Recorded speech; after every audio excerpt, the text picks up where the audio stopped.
The time is now just turned to 5:53 on this Monday morning, and here's what you need to know before you go. The man suspected in the assassination and attempted assassination of two Minnesota lawmakers is now behind bars.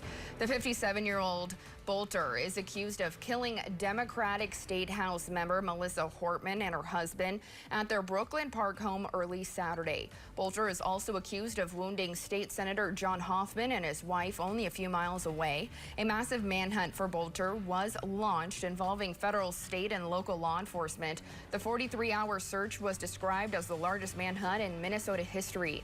Authorities said Bolter was captured after 9 o'clock local time Sunday night in a rural area near the home where he lived with his wife and children in Sibley County, Minnesota.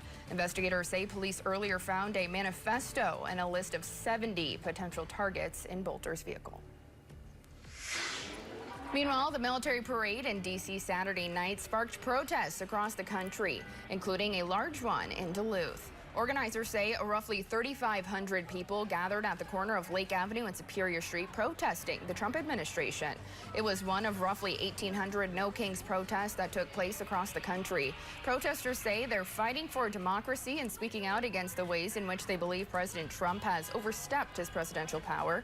Other No Kings rallies took place across the Northland, including in Grand Rapids, Ashland, Moose Lake, Hayward, and the Two Harbors area. Another race is ready to hit the ground running. It's final race week for 49th annual Grandma's Marathon. Along with different race times and new courses this year, the race is expected to have the largest number of runners it has ever hosted. Over the next few days, event staff will be working hard to get event spaces, race courses, and entertainment finalized for this weekend. To help celebrate, the race is also bringing back the celebratory beer that's just a few steps away from that finish line.